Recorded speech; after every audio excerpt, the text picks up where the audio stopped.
தமிழ் மாநில காங்கிரஸ் கட்சியின் வாக்கு வங்கி யாரை நம்பியும் இல்லை என அந்த கட்சியின் தலைவர் ஜி.கே. வாசன் தெரிவித்துள்ளார். தமிழ்நாடு காங்கிரஸ் தலைவர் செல்வ பெருந்தகைக்கு அவர் அளித்த பதிலடியை தற்பொழுது பார்க்கலாம். யாரையும் நம்பி தமிழ் மாநில காங்கிரஸ் கட்சியுடைய வாக்கு வங்கி கிடையாது. யாரையும் வாக்குக்காக இழுக்க வேண்டும், அழுத்தம் கொடுக்க வேண்டும் என்ற அவசியம் தமிழ் மாநில காங்கிரஸ் கட்சிக்கு கிடையாது. தமாக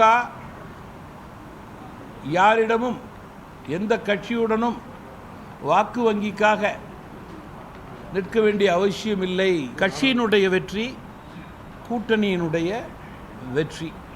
எந்தெந்த பகுதியிலே எங்களுக்கு வெற்றி வாய்ப்பு கடுமையாக இருக்கிறதோ அந்த பகுதியிலும் மக்கள் சந்திப்பை அதிகரித்து நேர்மை, எளிமை, தூய்மை, வெளிப்படைத்தன்மை எடுத்து கூறி நாட்டினுடைய வளர்ச்சி, பாதுகாப்பு என்ற நம்பிக்கையை ஊட்டி அதிக வாக்குகளை பெறுவதுதான் எங்களுடைய பணியாக. செய்திகளை உடனுக்குடன் தெரிந்து கொள்ள உடனே சப்ஸ்கிரைப் பண்ணுங்க.